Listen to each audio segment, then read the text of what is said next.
Hello and welcome to the program. It's good to see you once again. Now, the race to the Adamawa State Government House has never been this unpredicted and unprecedented, as the people are faced with a not so easy choice to make ahead of the March 9th gubernatorial election in the state. The arrested development in Adamawa State cannot be overemphasized, as rising poverty and unemployment continues to destabilize the polity, creating socio-economic unrest and many other challenges in the state. One man, however, who is promising to change this narrative is the gubernatorial candidate of the African Democratic Congress, Senator Abdul-Azeez Nyako, with an agenda that on paper looks like the answer to the many, if not all, the challenges facing Adamawa State at the moment. The Nyako brand needs no introduction, especially here in Adamawa State. But how is he different from the rest who have pledged to change the fortunes of the land of beauty? Is Senator Abdul-Azeez Nyako the right man for the job?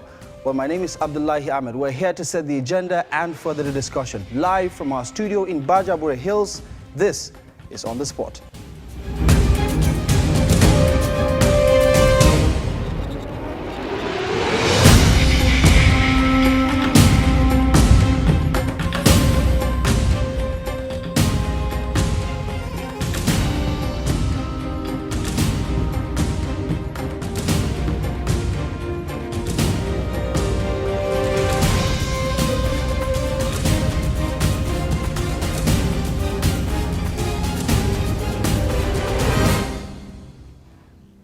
Welcome to the program once again. Now let's get down to brass tacks. Joining us on the program is the senator representing Adamawa Central at the National Assembly, plus the gubernatorial candidate of the African Democratic Congress ahead of the March 9th gubernatorial elections here in Adamawa State.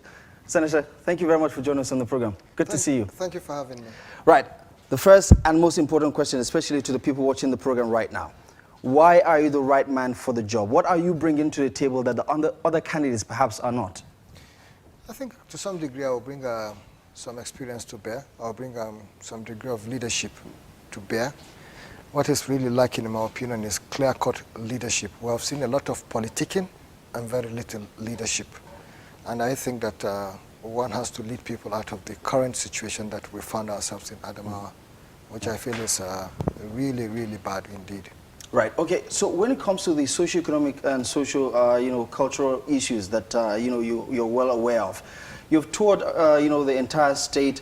What are some of the fillers? What are some of the things that you might have seen that perhaps needs to be addressed, especially if you come into power? In my opinion, we have to start all over again. In my opinion, it is really, really bad. Whatever you have seen in Jamaica, whatever you have seen in Iola, whatever you have seen in Numan, whatever you have seen in Ganye or Mubi. It's 3 times worse if you go down to the grassroots. If you travel from Maiha to Belel, you travel from Noman to Pasham, you travel from where we are now to, let's say, Gwamba, Borong, Gwamba axis, you go to Guyuk, and you go deep, you go into the grassroots. There's a case of extreme poverty. Our people are extremely hungry, and our people are living in fear. There's insecurity everywhere. So these are the issues that we really have to face. The governance itself has collapsed because there's no local government existing virtually, no local government administration existing virtually. The development areas have collapsed. We attended some of our meetings in development areas and there wasn't a single staff present. So it shows you that there's a disconnect between even government and the people. So these are some of the things. Of course, healthcare has collapsed. You look at education. Education is in a bad state. And these are things that we've witnessed. In terms of education, we've witnessed the infrastructure. But if you can imagine a situation where you have dilapidated infrastructure, right, then what is happening to the teachers? It is even worse because you can't even see it directly.